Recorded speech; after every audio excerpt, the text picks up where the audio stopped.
Hello students, मेरे साथ है राजेंद्र वर्मा सर और हम स्टार्ट कर रहे हैं N containing compound sir. Which of the following should be most volatile, निम्न में से कौन सा सर्वाधिक वाष्पशील होगा बेटा।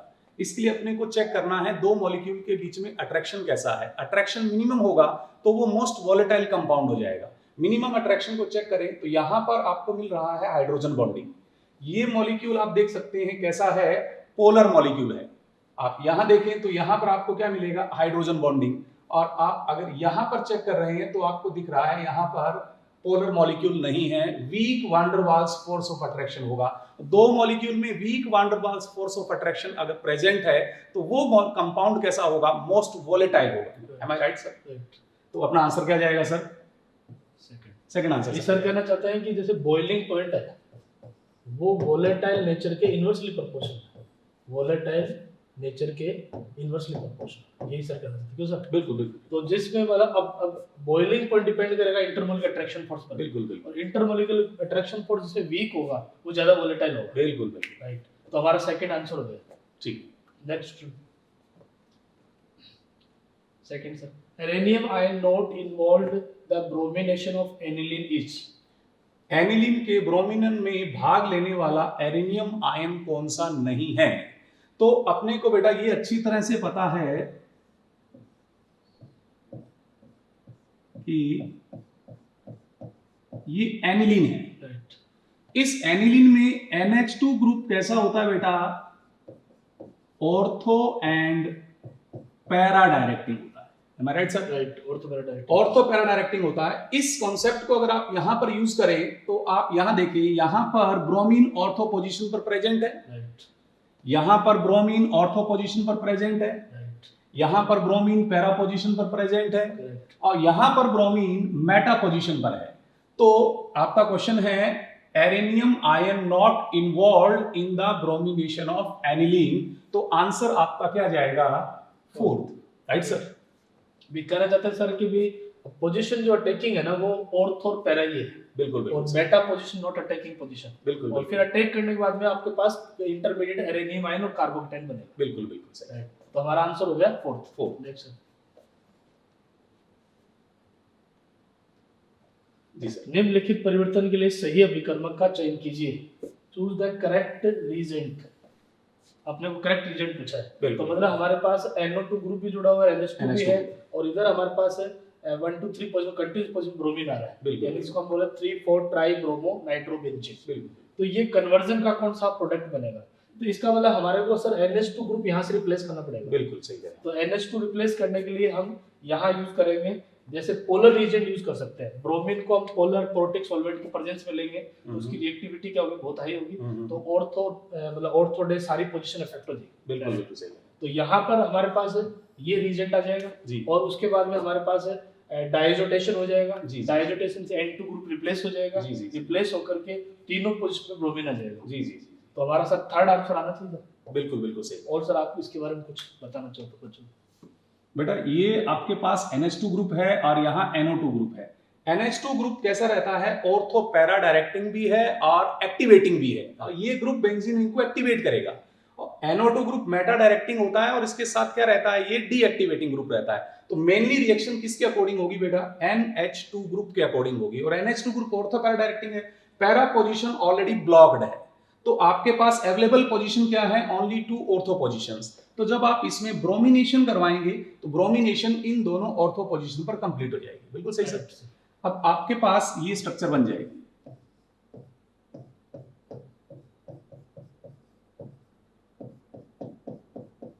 NH2 Br जब आप इस रिएजेंट को यूज करेंगे। अब हमें क्या करना है, इस प्रोडक्ट को देखें आप ध्यान से, यहां से NH2 ग्रुप को रिप्लेस करना है। रिप्लेस करने के लिए इस NH2 ग्रुप का क्या कराएं, हम डाई एजोटाइजेशन कर दें। जब आप इसका डाई एजोटाइजेशन करेंगे तो ये किस में कन्वर्ट हो जाएगा बेटा,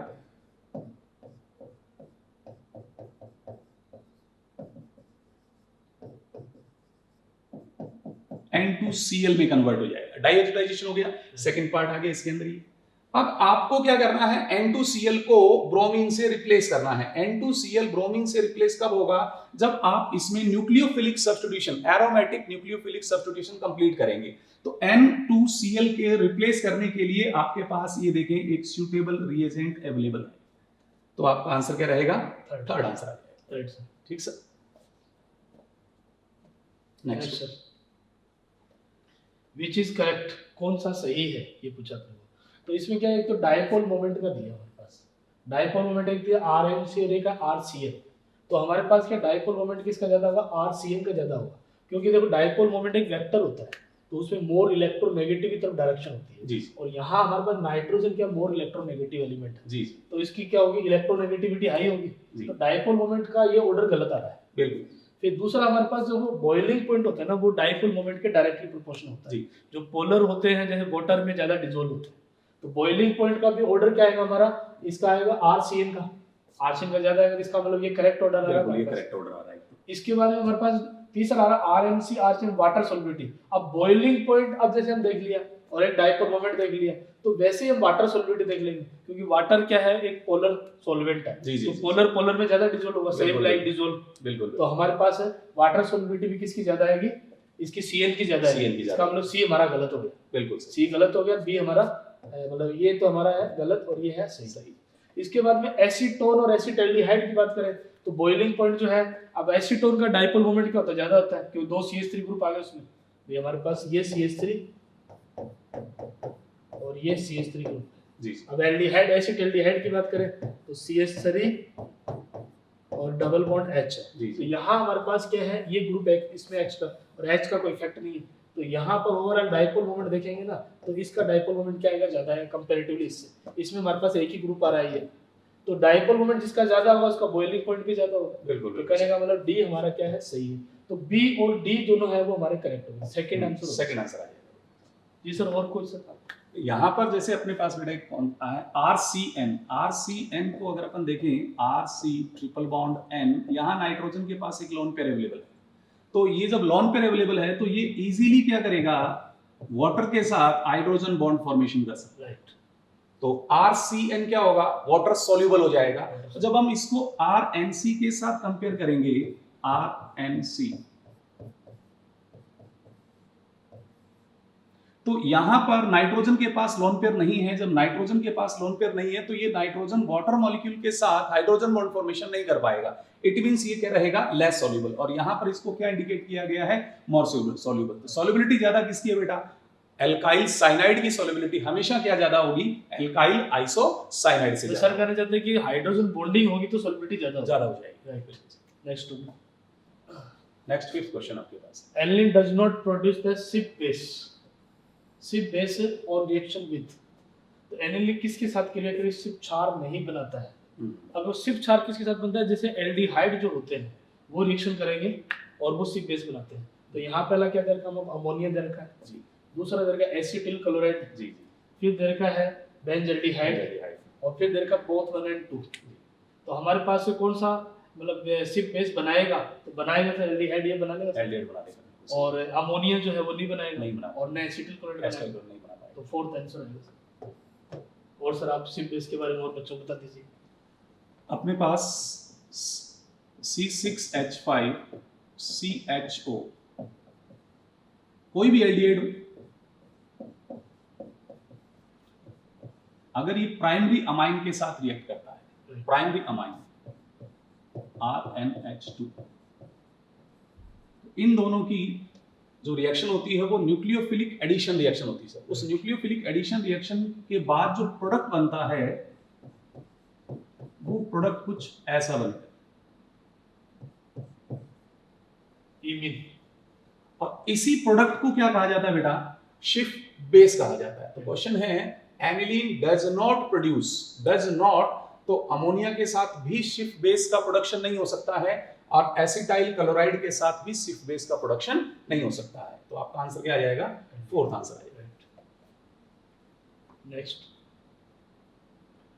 कौन सा डायज़ो युग्मन विकिरण प्रति ज्यादा क्रियाशील है? बिल्कुल, डायज़ो युग्मन एजो कपलिंग रिएक्शन है जो एक इलेक्ट्रोफिलिक सब्स्टिट्यूशन का एग्जांपल है, ESR। और ESR में हम कहते हैं कि रिएक्टिविटी किसके अकॉर्डिंग देखते हैं, जो डोनेटिंग ग्रुप आता है, जिसमें हमारे को प्लस एम वाले ग्रुप है, प्लस आर वाले या प्लस एम वाले जी। ग्रुप, और ये हमारे पास NO2 तो डीएक्टिवेटिंग ग्रुप हो गया। अब यहाँ ये डीएक्टिवेटिंग है, अब इसमें भी एक्टिवेटिंग है, लेकिन यहाँ क्लोरीन के कारण ये डीएक्टिवेटिंग हो गया। फिर दूसरा हमारे पास ये OH और यहाँ OH आ रहा है, लेकिन यहाँ OCH3 का प्लस एम इफेक्ट आता है, CH3 का प्लस H इफेक्ट आता है। बिल्कुल तो सही। कहने का मतलब इसमें स्ट्रॉन्ग डोनर ग्रुप इसमें जुड़े हैं। तो सबसे ज्यादा जो आपको पूछा रिएक्टिव कौन सा होगा, थर्ड हो जाएगा सर। थर्ड आंसर बिल्कुल सही। और सर आपके कोई बेटा डाईएजो युग्मन अभिक्रिया जो है उसमें अपने को क्या करना है, एक न्यूक्लियोफाइल लेना है और न्यूक्लियोफाइल स्ट्रॉन्ग न्यूक्लियोफाइल होना चाहिए। अब स्ट्रॉन्ग न्यूक्लियोफाइल के लिए इस बेंजीन रिंग पर क्या अटैच होना चाहिए, strong electron donor group attach होना चाहिए। तो इलेक्ट्रॉन डोनर ग्रुप आपके पास स्ट्रॉन्ग होना चाहिए। ये न्यूक्लियोफाइल है, प्लस डाईएजोनियम सॉल्ट, ये यहां पर इलेक्ट्रोफाइल का काम करता है। तो ये इलेक्ट्रोफाइल इसकी ऑर्थो और पैरा पोजीशन पर इलेक्ट्रोफिलिक सब्स्टिट्यूशन रिएक्शन कंप्लीट करता है। तो इस रिएक्शन से जो प्रोडक्ट बनता है वो कुछ इस तरह से रहेगा।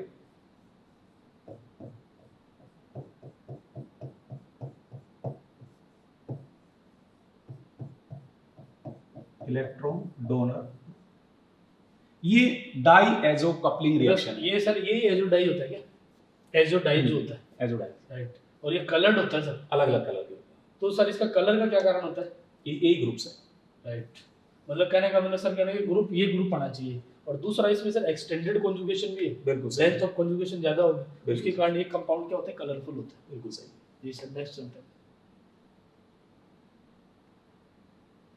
Which of following reaction does not yield an amine, मतलब एमीन किस में नहीं बनेगा ये पूछ रहा है। तो C2H5Br NH3, तो ये हमारे पास हो गया एक न्यूक्लियोफिलिक सब्स्टिट्यूशंस। तो इसमें हमारे पास प्रोडक्ट C2H5NH2 बन जाएगा, बिल्कुल सही, क्योंकि Br तो हमारा लिविंग ग्रुप हो गया, ये न्यूक्लियोफाइल हो गया, ये लिविंग ग्रुप रिलीज होगा और ये यहाँ पर अटैक कर लेगा। बिल्कुल सही। अब नेक्स्ट हमारे पास आता है NaETOH आ रहा है। तो ये इथाइल जो एथिल एल्कोहल है ना, ये सोडियम साथ में क्या काम करेगा, एक हाइड्रोजन रिलीज करने का काम करेगा। तो ये हाइड्रोजन रिलीजिंग ग्रुप हो गया एक तरह से, यानी रिड्यूसिंग एजेंट रिड्यूसिंग एजेंट हो गया। और इसका सर एक पर्टिकुलर नाम भी होता है, मैंडियस क्या होता है, वो अपन लेते हैं जब अपन RCN एल्काइल साइनाइड का रिडक्शन, जब आप इनके साथ यूज करते हैं तो उसको मैंडियस रिडक्शन बोला जाता है। तो अब ये जो ग्रुप आ रहा है, ये इसमें भी कन्वर्ट हो जाएगा सर डायरेक्ट। बिल्कुल बिल्कुल। तो ये यहाँ पर भी हमारे पास CH3CH2NH2, इसमें भी एमीन बन जाएगा। अच्छा, अब CH3Cl में ले तो इसका ये हाइड्रोलाइसिस, कंप्लीट हाइड्रोलाइसिस होगा, और कंप्लीट हाइड्रोलाइसिस का प्रोडक्ट हमारे पास क्या होता है, एसिड होता है, कार्बोक्सिलिक एसिड, पार्शियली में एमाइड हो जाता है। बिल्कुल सही कह रहा है। और जनरली जैसे कुछ भी नहीं लिखा उसका मीनिंग कंप्लीट ही होता है, Complete। तो हम ये ले लेंगे। अब नेक्स्ट हमारे पास फिर वापस लिथियम एल्यूमिनियम, फिर रिड्यूसिंग एजेंट हो गया, तो ये भी रिडक्शन करेगा। तो रिडक्शन में हमारे पास यहाँ पे प्रोडक्ट CH3CH2NH2। तो हमारे पास ये पूछा कि किस में एमीन नहीं बन रहा, तो थर्ड हमारा आंसर हो गया। बिल्कुल सही है, थर्ड आपके पास आंसर है। नेक्स्ट चले, CH3CONH2Br2 ये दे दिया हमारे को, और ये पूछ रहा है A और B यहाँ पर क्या प्रोडक्ट बन रहे हैं, A और B रेस्पेक्टिवली। A और B आपको आइडेंटिफाई। सबसे पहले अपन क्या करते हैं, एमाइड लेते हैं,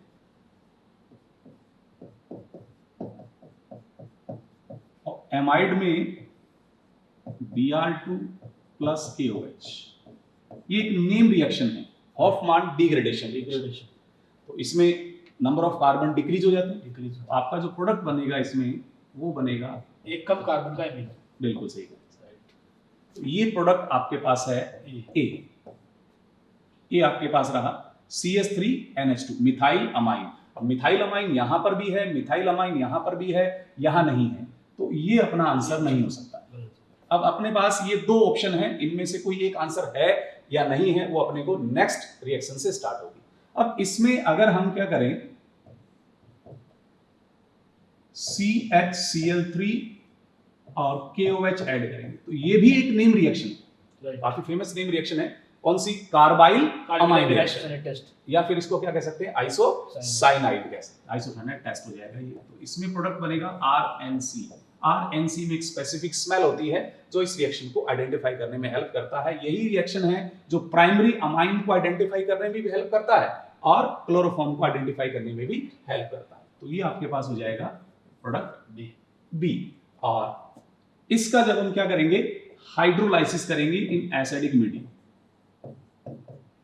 आइसोसाइनाइड का जब एसिडिक मीडियम में हाइड्रोलाइसिस किया जाता है तो प्लस फॉर्मिक एसिड। क्वेश्चन के अकॉर्डिंग आप चेक करेंगे। आपने तो ए और बी तक ही पूछा सर। ए और बी तक पूछा, फर्स्ट ही हुआ तो आपका आंसर क्या आ जाएगा? फर्स्ट। अच्छा, इसमें अपन पहले भी बात कर चुके हैं कि इन दोनों की रिएक्शन से हमारे पास 1,1 अल्फा 1,1 बोल दो, ये अल्फा अल्फा एलिमिनेशन होता है जिसमें CCl2 डाइक्लोरोकार्बन हमारे पास जनरेट होती है। बिल्कुल सही। ये हमारे पास क्या होता है, न्यूक्लियोफाइल होता है, ये इस पर अटैक कर लेता है और HCl रिलीज होकर के ये प्रोडक्ट आपका। बिल्कुल सही, बिल्कुल सही। चलिए सर, नेक्स्ट बार्कन मुलिकन टेस्ट।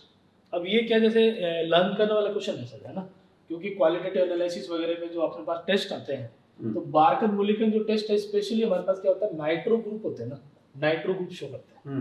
तो ये अपने को क्या करना है, ये लर्न करना है। इसमें आपके पास जो नाइट्रो ग्रुप है, एलिफेटिक हो या एरोमेटिक हो, कंपाउंड पे मैटर नहीं करता है, इसका रिडक्शन करवा दें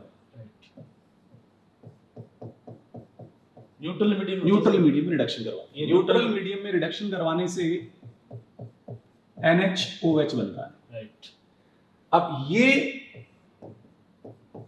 टॉलेंस रिएजेंट के साथ रिएक्ट करता है। अब रिएक्ट करने के बाद अगर हमारे पास सिल्वर का प्रेसिपिटेट बनता है, तब तो हम कहेंगे हमें क्या प्रोवाइड करवा रखा है, नाइट्रो ग्रुप प्रोवाइड करवा रखा है। और अगर ये प्रेसिपिटेट नहीं बनता है तो हमारे पास नाइट्रो ग्रुप प्रेजेंट नहीं है। तो एक्चुअली में मुलिकन बार्कर टेस्ट कौन से ग्रुप को आइडेंटिफाई करने में हेल्प करता है, नाइट्रो ग्रुप को आइडेंटिफाई करने में हेल्प करता है। बिल्कुल सही सर, एकदम सही सर। C4H11N जो है एक हिल्सबर्ग अभिकर्मक के साथ अभिक्रिया करने पर बना उत्पाद NH में एमिले है, तो एमीन क्या होगा? बिल्कुल। अब हिल्सबर्ग रिएजेंट से हम क्या कर सकते हैं, 1 डिग्री 2 डिग्री 3 डिग्री एमीन को डिफरेंशिएट कर सकते हैं, तो तीनों को हम आइसोलेट कर सकते हैं। तो हमारे पास 1 डिग्री एमीन जो होते हैं वो हिल्सबर्ग रिएजेंट से रिएक्शन कर। हिल्सबर्ग रिएजेंट का मतलब क्या होता है सर? सबसे पहले बेंजीन सल्फोनाइल क्लोराइड, इसको अपन क्या कहते हैं, हिल्सबर्ग रिएजेंट कहते हैं। तो ये हमारे पास 1 डिग्री एमीन से 2 डिग्री 3 डिग्री तीनों से रिएक्शन कर लेगा। लेकिन इसमें क्या होगा, 2 डिग्री जो एमीन बनेगा वो क्या होगा, आगे जाकर के बेस में सोल्यूबल होगा कि नहीं होगा, वो अपने को देखना पड़ेगा। सोल्ट बनेगा तो सोल्यूबल होगा और सोल्ट नहीं बनेगा तो इनसोल्यूबल हो जाएगा। बिल्कुल सही। तो 1 डिग्री एमीन में क्या बनेगा sir? 1 degree amine plus C6H5 Hinsberg reagent, benzene sulphonyl chloride, ये इस पर अटैक करेगा और यहाँ से HCl निकल जाएगा, रिमूव हो जाएगा। तो हमारे पास आंसर रहेगा C6H5 डबल बॉन्ड NH। यहाँ पर जो ये हाइड्रोजन है ये एसिडिक नेचर का है, क्योंकि इसके जस्ट पास में क्या है, S double bond O strong electron withdrawing group present है, एसिडिक नेचर का है। तो ये इमीडिएट क्या होगा, NaOH या KOH में डिसॉल्व हो जाएगा, सॉल्ट बनेगा वो डिसॉल्वेबल हो जाएगा। अब यहां पर अगर अपन क्या लें, 2 डिग्री अमाइन लें,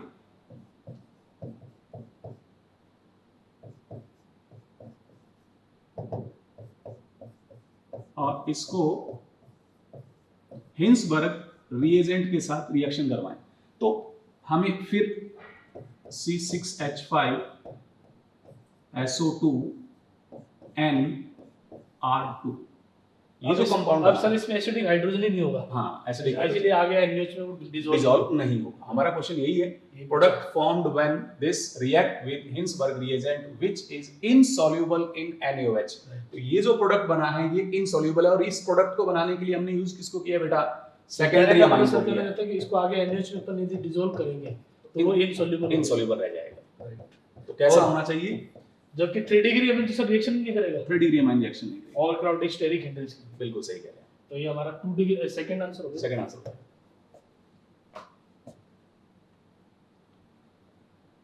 4,5 ट्राई ब्रोमो एनिलीन की रिएक्शन। सबसे पहले हम डाइजोटेशन करेंगे और फिर हमारा H3PO2 है, ये रिड्यूसिंग एजेंट हो गया, रिडक्शन।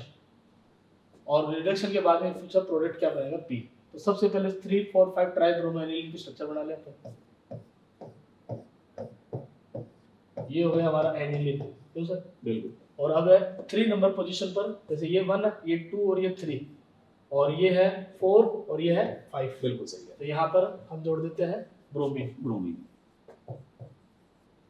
अब इसका हमारा को करा है डाइजोटेशन, डाइजोटेशन। तो डाइजोनियम सॉल्ट बन जाएगा। बिल्कुल सही तो है। डाइजोनियम सॉल्ट से हमारे पास इस तरह का ग्रुप आ जाएगा यहाँ पर N2 प्लस और X माइनस, और ये हमारा ब्रोमीन वैसे ही रख देंगे।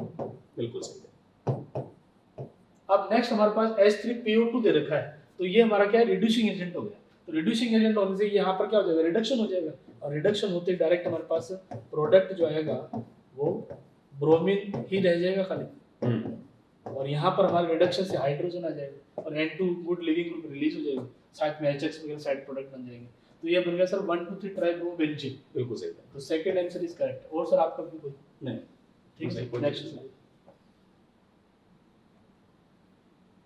Which of following test is suitable to differentiate between aniline and the benzyl amine? मतलब बेंजिल एमीन और एनिलीन में डिफरेंशिएट करवाना सर। बिल्कुल सही है। तो अपने हमारे पास एक एनिलीन है C6H5NH2, और दूसरा हमारे पास है बेंजाइल अमाइन C6H5CH2NH2। इन दोनों में हमें डिफरेंशिएट करना है, ये क्वेश्चन है। तो निम्न में से कौन सा परीक्षण एनिलीन और बेंजिल एमीन के मध्य विभेद के लिए उपयुक्त है? अब अपन इसमें देखें first option, aniline gives dye test on diazotization and reaction with beta naphthol, while benzyl amine gives alcohol.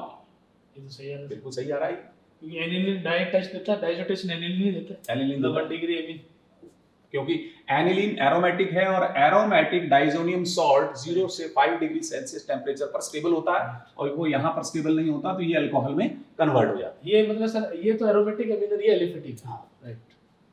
तो इसका आंसर क्या रहेगा? हमारा फर्स्ट हो जाएगा, फर्स्ट आंसर। और बाकी देखो, बाकी ऑप्शन भी आप पढ़ सकते हो। बेंजील एमीन डाइजोटेशन के बाद बीटा नेप्थोल के साथ हरा रंजक देता है, तो यहाँ पर रिएक्शन नहीं हो पाएगी, ये रिएक्शन यहाँ रुक जाएगी। फिर aniline give the carbyl amine reaction while the बेंजील amine does not.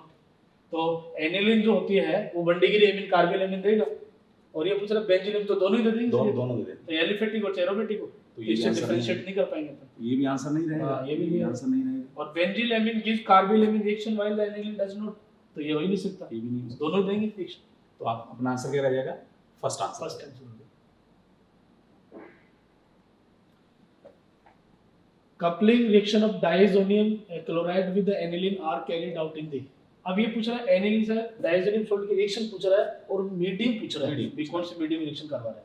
तो हम यहाँ पर जैसे स्ट्रॉन्ग एसिडिक मीडियम लेंगे, स्ट्रॉन्ग बेसिक लेंगे, ये माइल्ड, तो सर इसमें माइल्ड एसिडिक मीडियम सूटेबल होता है sir. Mild acidic medium suitable होता है, क्योंकि इसका पर्टिकुलर पीएच भी होता है, मतलब जैसे कोई भी रिएक्शन है, डाइजोटेशन है ना, तो पर्टिकुलर पीएच के ऊपर क्या होती है, सूटेबल होती है। अब जैसे मान लो हमारे पास क्या है, इसमें ये एनिलीन ले लिया, NH2। अब एनिलीन ले लिया और साथ में हमारे पास रिएक्शन किसके साथ है, ये सॉरी डाइजोनियम सॉल्ट की कपलिंग रिएक्शन है, तो हम डाइजोटेशन करवा लेंगे पहले। तो डाइजोटेशन HNO2 की प्रेजेंस में HH ले लेंगे, और ये बन जाएगा हमारा N2X नेगेटिव, ये डाइजोनियम हमने बना लिया। अब ये पूछ रहा है कि हमारे पास कंडीशन कौन सी है। अब जैसे सर हम ज्यादा स्ट्रॉन्ग एसिडिक मीडियम ले लेंगे, तो उस केस में तो ये यहाँ पर एनिलीनियम का वो बन जाएगा, कैटाइन बन जाएगा, और वो फिर डीएक्टिवेट करने लग जाएगा रिंग। तो स्ट्रॉन्ग एसिडिक मीडियम फेवरेबल नहीं है। और यदि हम बहुत ज्यादा लो लेंगे तो वहां पे इलेक्ट्रोफाइल जनरेट नहीं हो पाएगा। बिल्कुल सही है। तो इसलिए हमारे पास माइल्ड एसिडिक मीडियम जो है वो ज्यादा सूटेबल है। पर्टिकुलर इनकी पीएच भी होती है, जैसे पीएच 4 to 5 के आसपास इसकी सूटेबल होती है हमारे पास, क्योंकि न तो ज्यादा एसिडिक होना चाहिए न ज्यादा बेसिक होना चाहिए। तो ये हमारा क्या है, फोर्थ आंसर करेक्ट हो जाएगा। हाँ sir, 14 number sir.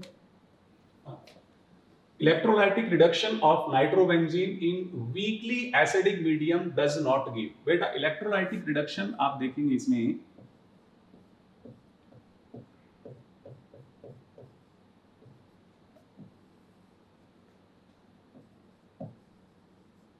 Weak acidic medium अगर हम यूज करते हैं तो उस केस में हमें यहां पर एनिलीन मिलेगा, इलेक्ट्रो अच्छा वीक एसिडिक में मिलेगा। वीक एसिडिक मीडियम में एनिलीन मिल जाएगा। अगर हम यहां पर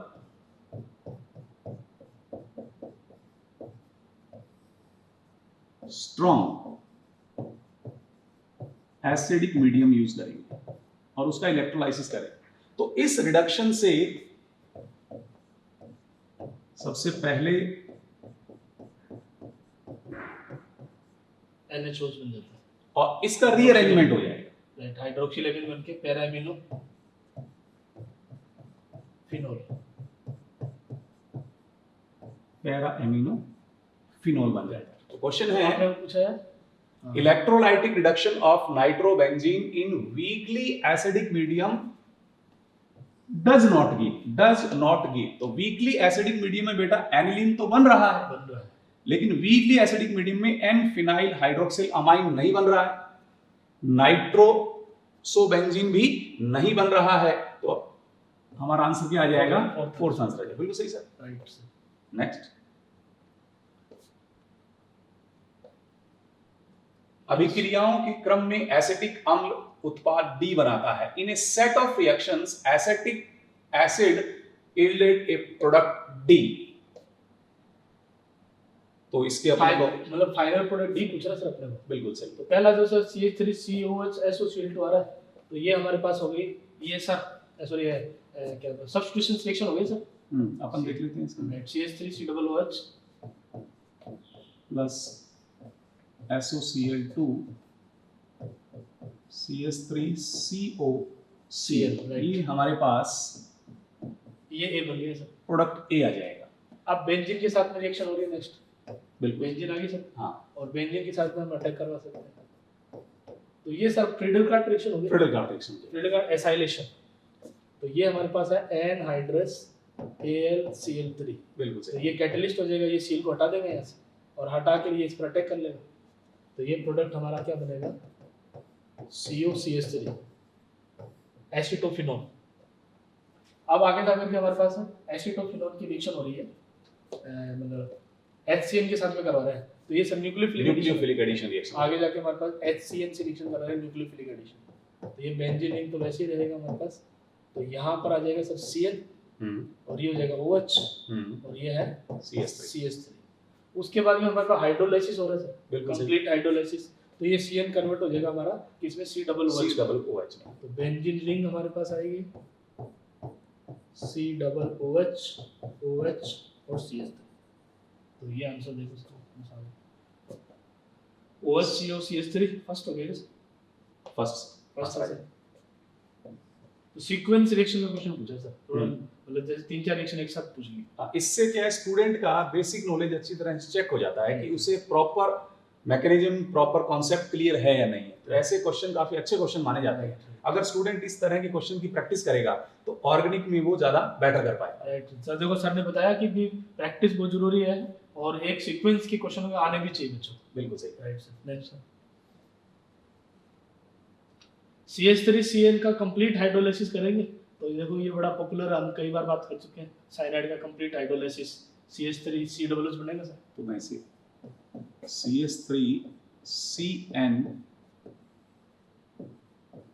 complete hydrolysis CH3COOH acetic acid बन जाएगा और इसमें से ये OH रिप्लेस हो जाएगा, NH4 पॉजिटिव, ये चला जाएगा। ये कंपाउंड अपने पास है A। अब A में किसको ऐड किया गया है? PCl5। तो PCl5 ऐड करते हैं इसमें।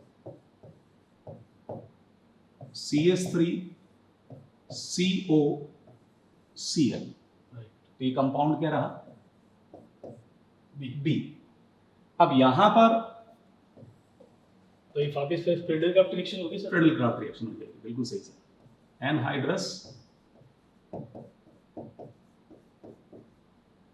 FCR रिएक्शन है, फ्रीडल-क्राफ्ट एसाइलेशन। फ्रीडल-क्राफ्ट।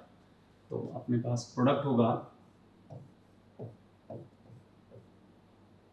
COCH3। तो ये सेकंड आंसर। सेकंड आंसर है। देखो सर ने बेहतरीन तरीके से एक्सप्लेन किया, बताया कि पहले कंप्लीट हाइड्रोलाइसिस कैसे होगा, पहला ये स्टेप आ जाएगा सर, और उसके बाद में हमारे पास OH रिप्लेस होगा, यानी ये हमारे पास NSR हो जाएगी, और फिर हमारे पास फ्रीडल रिएक्शन भी होगी। इसमें भी सर तीन रिएक्शन है। एक अच्छा क्वेश्चन ये भी अच्छा क्वेश्चन हो गया। नेक्स्ट CH3COH प्लस NH3 से A बन रहा है, और फिर B बन के और फिर Br2KO से रिएक्शन हो रही है। तो पहला जो स्टेप आ रहा है हमारे पास है CH3COOH NH3 की रिएक्शन, तो पहले सर एसिड बेस रिएक्शन होगी। एसिड बेस रिएक्शन हो जाएगी, बिल्कुल सही। CH3COOH plus NH3 acid base reaction से सॉल्ट बन जाएगा, राइट, CH3COOH4। जी सर। फिर इसको हीट करेंगे, बिल्कुल। तो इसको हीट करने से सर आगे इसको, ये अपने पास है A, H2 निकल जाएगा, वाटर मॉलिक्यूल रिलीज हो राइट, जाएगा। H2 निकल जाएगा, एमाइड बन जाएगा, एमाइड बन जाएगा, कंपाउंड B। और आगे वाली जो रिएक्शन है सर ने पहले भी बताई, फेमस रिएक्शन है bromamide reaction, degradation, Hofmann degradation, Hofmann KOH plus Br। तो इसमें एक कम कार्बन का एमीन बनेगा सर, एक कम कार्बन का एमीन बनेगा, एमीन बनेगा। तो ये अपने पास है C, राइट। और इसमें हमारे पास एसाइल नाइट्रीन इंटरमीडिएट होती है, क्योंकि इंटरमीडिएट को स्पीशीज को ही पूछ लेगा, तो ये एसाइल नाइट्रीन इंटरमीडिएट स्पीशीज होती है, राइट। आंसर क्या रहेगा इसमें? तो ये हमारा आंसर हो गया CH3NH2, second answer. Second answer आ गया। Okay sir, next. फिर वापस हमारे पास फिर सीक्वेंस का क्वेश्चन आ गया रिएक्शन का। CH3CONH3 अभी सर ने बताया था, वही वापस सॉल्ट बनेगा, इसको हीट करेंगे तो एमाइड बनेगा, और एमाइड को फिर आगे जाके फिर हीट, मतलब डिहाइड्रेटिंग एजेंट की प्रेजेंस में हीट करना है। अभी हमने लास्ट क्वेश्चन में ये वाला तो स्टेप CH3CONH4 पॉजिटिव, यहाँ पर है CH3CONH2। अब P2O5 डिहाइड्रेटिंग एजेंट है, राइट, तो यहाँ से एक वाटर मॉलिक्यूल रिलीज निकालना करना पड़ेगा अपने को। तो CH3CN, ये आंसर आएगा। राइट। तो ये हमारा एसीटोनाइट्राइल हो गया, एसीटोनाइट, कॉमन नेम एसीटोनाइट्राइल, या अपन इसको क्या कह सकते हैं, मिथाइल साइनाइड। थर्ड आंसर हो गया।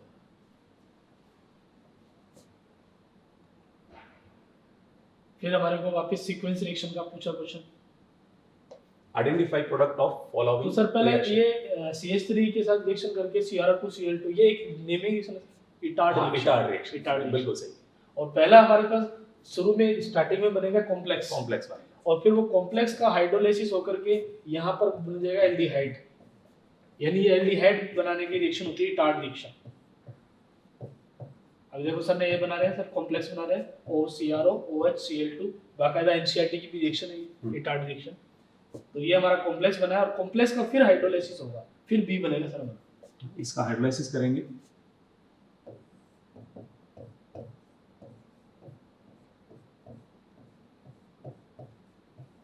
राइट, CHO आ गया।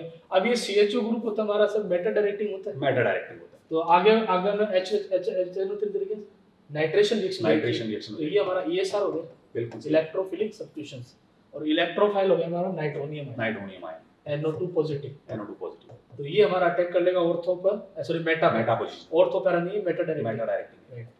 तो ये मेटा पे प्रोडक्ट बना देंगे। तो आंसर थर्ड हो गया, थर्ड आ जाएगा, मेटा नाइट्रोबेंजल्डिहाइड।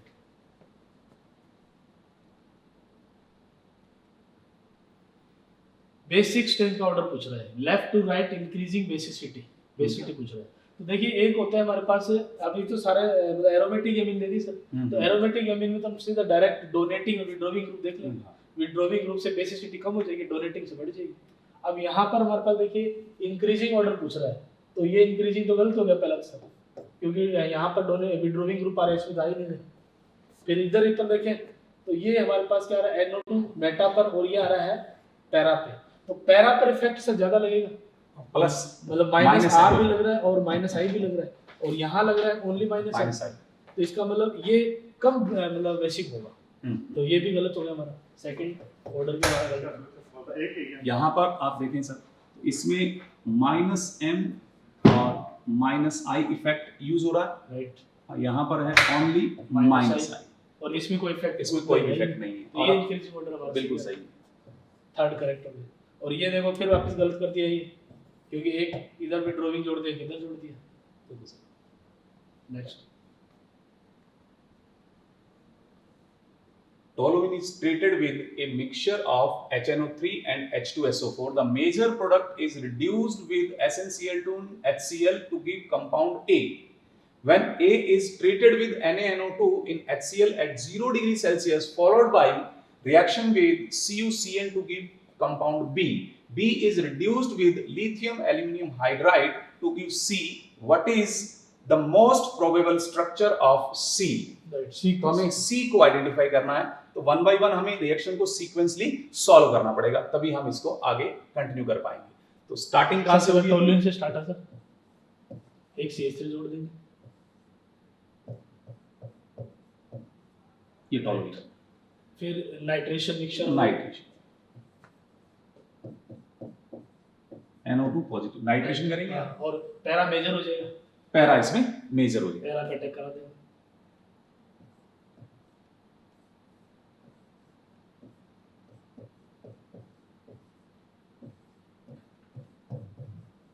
बिल्कुल सही। फिर हमारा आगे क्या है सर? अगला सर रिडक्शन का स्टेप है सर। अब रिडक्शन CH3 का तो सर होगा नहीं, राइट, रिडक्शन किसका होगा? NO2 का, और SnCl2 HCl NO2 को रिड्यूस करेगा किसमें? NH2 ग्रुप, NH2 में। तो इसमें नेक्स्ट आगे कर देगा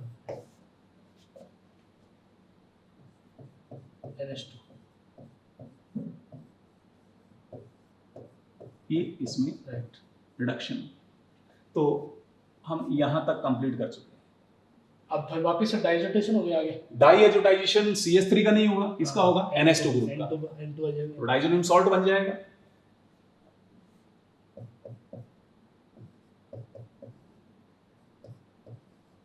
राइट,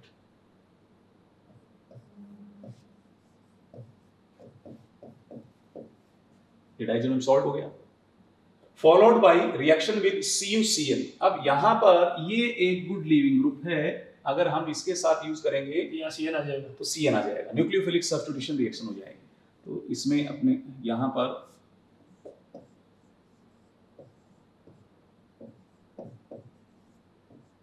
CN अटैच हो जाएगा, राइट, CN आ गया, और फिर CN का हम आगे कराएंगे वापस रिडक्शन से, रिडक्शन कराएंगे, तो हमारे पास आंसर CH2 होगा NH2 में कन्वर्ट होगा,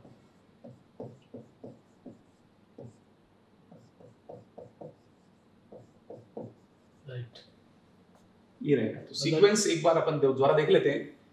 toluene is treated with mixture of HNO3 and H2SO4। Toluene को जब आप नाइट्रेशन में यूज करेंगे तो CH3 ऑर्थो पैरा डायरेक्टर होता है, ऑर्थो पैरा में, और पैरा पोजीशन आपके लिए सुटेबल है क्योंकि लेस क्राउडेड है, तो पैरा पोजीशन पर NO2 अटैच हो जाएगा।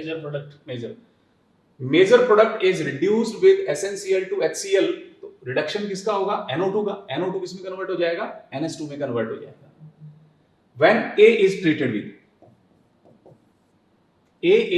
with NaNO2 HCl at 0 degree Celsius, diazotisation reaction, तो यहां पर डाइएजोटाइजेशन हो जाएगा, डाइएजोटाइजेशन होने से ये किस में कन्वर्ट हो जाएगा? डाइजोनियम सॉल्ट में कन्वर्ट हो जाएगा। और नेक्स्ट उसके बाद आपको क्या करना है? CuCN के साथ न्यूक्लियोफिलिक सब्स्टिट्यूशन रिएक्शन करनी है, तो यहां से रिप्लेस हो जाएगा और इसमें CN अटैच हो जाएगा। और उसके बाद जो अपने पास है वो है B is reduced with lithium aluminium hydride. ये B है, और B का जब आप लिथियम एल्यूमिनियम हाइड्राइड के साथ रिडक्शन करेंगे तो CN का रिडक्शन होगा, CN का रिडक्शन किसमें हो जाएगा? CH2 NH2 में। तो आंसर क्या रहेगा? Second answer, second answer. जी सर, नेक्स्ट क्वेश्चन सर। हाँ, in the given reaction CH2CO NH2 और CH2CO C2H5, तो Br2 NH दे दिया सर, और फिर हीटिंग दे दिया, तो मतलब बेसिक मीडियम में ब्रोमीन के साथ रिएक्शन करा रहे हैं, तो वही हाफ वन ब्रोमेमाइड रिएक्शन। बिल्कुल तो यहाँ पर वापस ये CH3CO ग्रुप है, यहाँ से रिड्यूस होकर NH2 आएगा, मतलब एक कम कार्बन का इमीन।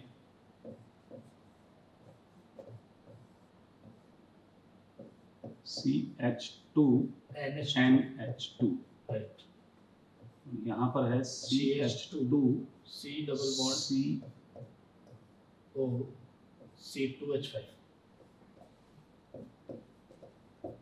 अब सर इसमें इंट्रामोलिकुलर रिएक्शन हो जाएगी। ये एक न्यूक्लियोफाइल है, राइट, ये यहाँ पर अटैक करेगा और ये लिविंग हम इस लिविंग ग्रुप को यहाँ से रिमूव कर सकते हैं। 1 2 3 4 5 6 मेंबर्ड रिंग बनेगी इसके अंदर। तो आप देखें यहाँ पर 5 मेंबर्ड रिंग है, ये तो 5 हो गया। ये भी रिएक्शन इसके सूटेबल नहीं है। आप यहाँ देखें, आप जब अपन इसमें रिएक्शन कंप्लीट करवाएंगे CH2 NH CH2 CO ऐसा प्रोडक्ट बनेगा। तो ऐसा प्रोडक्ट अपने पास कहाँ पर है? थर्ड में आ रहा थर्ड आंसर। है। इंट्रामोलिकुलर रिएक्शन हो जाएगी, इंट्रामोलिकुलर स्पीड ज़्यादा होती है तो ये फास्ट रिएक्शन होती है। चलिए सीक्वेंस क्वेश्चन फिर वापस। पहले हमारे पास डाइज़ोटेन क्लोराइड दे दिया N2Cl, डाइजोनियम सॉल्ट है, हाँ। डाइजोनियम क्लोराइड, इसमें CuCN ऐड करेंगे।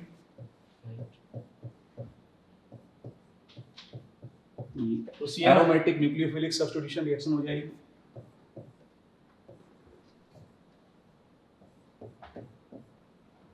CN आ जाएगा और फिर इसका रिडक्शन करेंगे तो CH2NH2 बिल्कुल सही है। रिड्यूसिंग एजेंट आ गया L, लिथियम एल्यूमिनो हाइड्राइड है LiAlH4 PHCH2NH2, ये हमारे पास हो गया 1 डिग्री लेंगे सर। बिल्कुल सही। और नेक्स्ट हमारे पास NaNO2 और HCl के साथ रिएक्शन करेंगे तो NaNO2 साथ में सर ये यहाँ से रिप्लेस हो जाएगा और यहाँ कार्बोकेटाइन बन जाएगा, कार्बोकेटाइन और फिर वाटर अटैक करके और यहाँ आ जाएगा एल्कोहल, अल्कोहल आ जाएगा। CH2OH, तो यानी बेंजीन एल्कोहल बन गया। तो थर्ड हो गया सर। आर ही कुछ है ना? Third answer. Third answer. Next,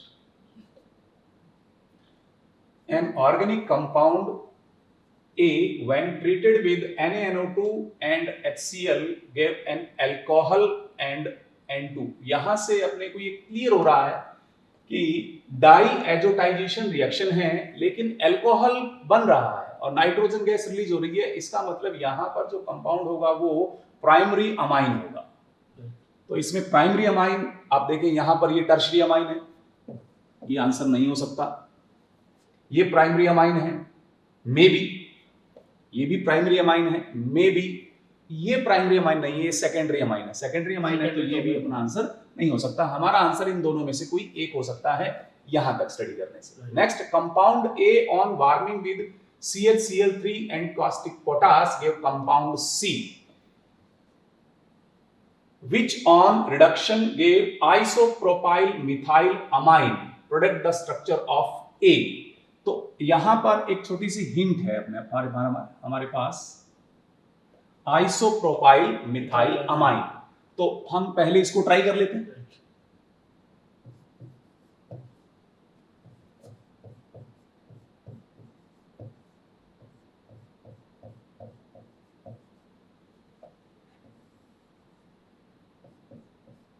NaNO2 plus HCl।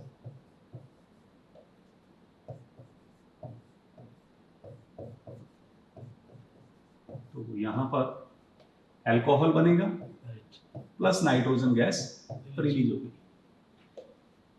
Next, ये कंपाउंड ए, अब इसमें हम यूज करें chloroform CHCl3 plus caustic potash KOH। तो ये कार्बाइल अमाइन टेस्ट हो गया। कार्बाइल अमाइन टेस्ट अगर हम कंप्लीट करते हैं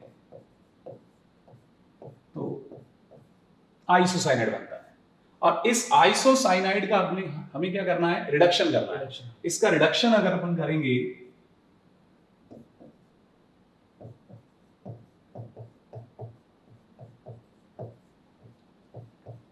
NHCH3, प्रोडक्ट कैसा होना चाहिए? Isopropyl methyl amine Right. Methyl amine. तो थर्ड आंसर। आंसर ये आएगा sir. Which of following Schotten Baumann reaction, Schotten Baumann reaction के लिए सर हमारे को एक स्पेसिफिक रीजन चाहिएगा, वो बेंजोइल क्लोराइड। बेंजोइल क्लोराइड, बिल्कुल सही कह रहे हैं आप। और बेंजोइल क्लोराइड के साथ में एक्टिव नाइट्रोजन वाले कंपाउंड रिएक्शन करेंगे, जैसे फिनोल करेगा, एल्कोहल करेगा, 1 डिग्री एमीन है, 2 डिग्री एमीन है, ये करेंगे रिएक्शन। तो शॉर्टन बोमान रिएक्शन के लिए देखिए, अब इसमें तो ये सर गलत हो गया, रीजेंट ही नहीं है हमारे पास, और यहाँ पर भी ये भी गलत हो गया, इसमें भी रीजेंट नहीं है, और यहाँ देखिए ये भी रीजेंट नहीं आ रहा है, तो रीजेंट हमारे पास इसमें आ रहा है खाली शॉर्टन बोमान रिएक्शन। तो ये शॉर्टन बोमान हमारा कैसा एग्जांपल है, न्यूक्लियोफिलिक सब्स्टिट्यूशंस। क्यों सर? हाँ, क्योंकि ये हमारे पास 1 डिग्री एमीन है, वो शो करेगा, क्योंकि ये लिविंग ग्रुप हमारे पास है, बिल्कुल सही, और ये न्यूक्लियोफिलिक कर लेगा, बिल्कुल सही कह रहे हैं। तो ये फोर्थ आंसर करेक्ट। ठीक है, फाइंड आउट फाइनल प्रोडक्ट। ये इस पर अटैक करेगा, रिएक्शन कैसी हो जाएगी, SN2 रिएक्शन हो जाएगी। तो हमारी जो प्रोडक्ट होगा यहां पर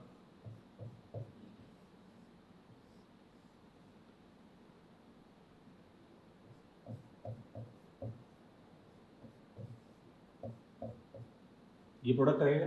अब इसमें मॉइस्ट सिल्वर ऑक्साइड ऐड करेंगे, तो एक्चुअली रिएक्शन किसके साथ हो रही है, सिल्वर हाइड्रोक्साइड के साथ, राइट सर? राइट। तो सिल्वर हाइड्रोक्साइड के साथ रिएक्शन करेंगे तो सिल्वर इस आयोडीन को रिमूव करेगा यहां से, और प्रेसिपिटेट बन जाएगा सिल्वर आयोडाइड।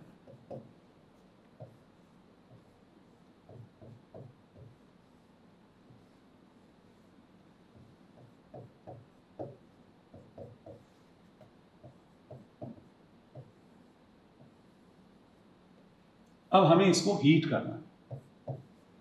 हीट करने पर एक एलिमिनेशन रिएक्शन होती है सर यहाँ पर। राइट, एलिमिनेशन रिएक्शन होती है। ये N पॉजिटिव लीविंग ग्रुप है, तो यहाँ पर हम ये मान लेते हैं कि ये अल्फा है और ये यहाँ पर बीटा है। तो बीटा हाइड्रोजन को निकाल लेगा। बीटा, ये OH नेगेटिव बेस है, ये बेस यहाँ से बीटा हाइड्रोजन को एब्स्ट्रैक्ट करेगा, और N पॉजिटिव लीविंग ग्रुप है, तो हमारे पास जो प्रोडक्ट होगा एल्कीन आ जाएगी, यहाँ पर ये बन जाएगा, तो ये आंसर आ जाएगा। एल्कीन बन जाएगा। बिल्कुल सही, ठीक सर।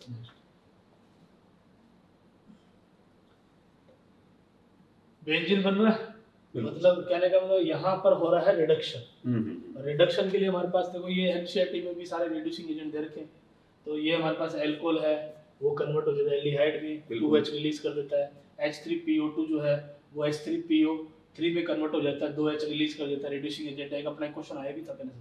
और SnCl2 NaOH है, वो भी हमारा SnCl4 में कन्वर्ट हो जाता है, फिर ये 2 हाइड्रोजन रिलीज कर देता है, तो हमारे पास ये सारे रिड्यूसिंग एजेंट हो जाएंगे। बिल्कुल सही, फोर्थ आंसर फोर्थ आंसर। तो रिडक्शन का बड़ा पॉपुलर क्वेश्चन है। बिल्कुल सही।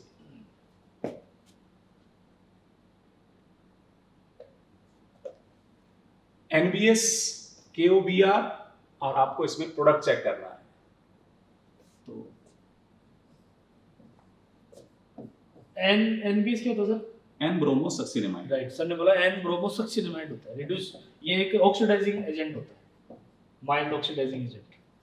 ये NBS है, N ब्रोमोसक्सिनेमाइड। राइट। अब यहाँ पर KOBr,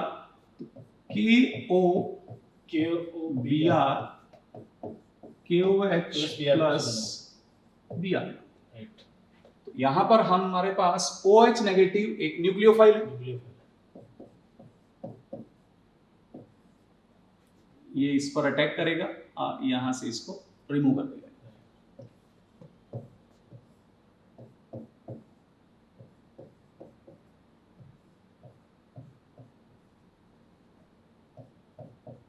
N नेगेटिव Br, बिल्कुल राइट। अब इसमें एसिड बेस रिएक्शन हो जाएगी। एसिड बेस रिएक्शन हो जाएगी।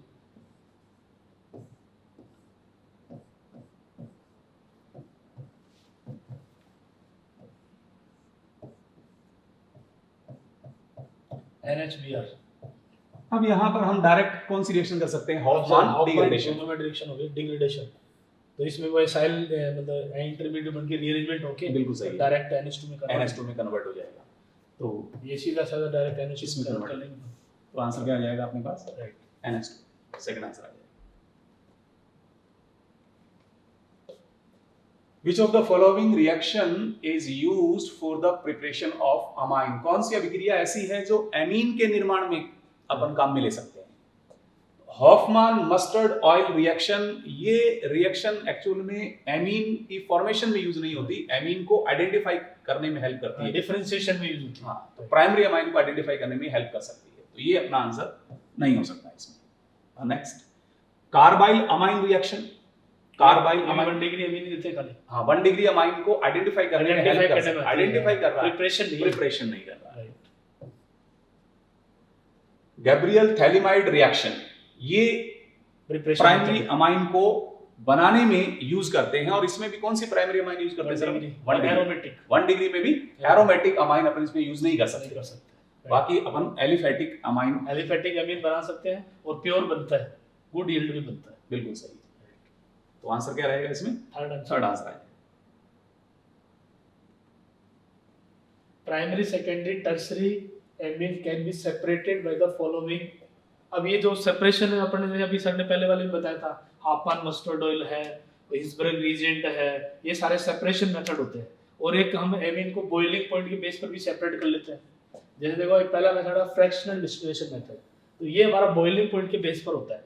जो प्राइमरी, सेकेंडरी, टर्सरी है, तीनों का बॉइलिंग पॉइंट का डिफरेंट होता है, और तीनों को हम बॉइलिंग पॉइंट के बेस पर सेपरेट कर सकते हैं, इसको बोलते हैं फ्रैक्शनल डिस्टिलेशन। फिर हमारे पास आता है NaNO2 + HCl, ये डायजोटेशन है। तो डायजोटेशन में भी हमारे पास प्राइमरी, सेकेंडरी, टर्सरी तीनों का अलग अलग आता है। जैसे 1 डिग्री में तो हमारे पास डायजोटेन सॉल्ट बन जाता है, मतलब एरोमेटिक हो चाहे एलिफेटिक हो। फिर 2 डिग्री में ऑयली, येलो ऑयली लिक्विड बनता है, और टर्सरी में रिएक्शन ही नहीं होती, टर्सरी में सॉल्ट बन जाता है ना।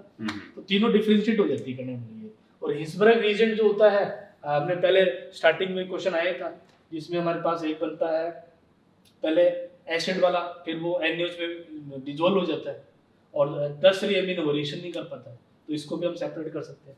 सेलेक्टिव क्रिस्टलाइजेशन, ये हमारे मेल्टिंग पॉइंट पे बेस होती है, और ये हमारे लिक्विड होते हैं, और लिक्विड होने का फ्रैक्शनल डिस्टिलेशन मेथड जो होता है ना, प्रभाजी आश्रम, वो तो सुटेबल होता है, लेकिन क्रिस्टलीकरण सुटेबल नहीं होता, तो इससे हम सेपरेट नहीं कर सकते। आंसर क्या रहेगा? फोर्थ रहेगा। क्यों सर? बिल्कुल सही। और सर कोई इसमें? नहीं, बिल्कुल सही है।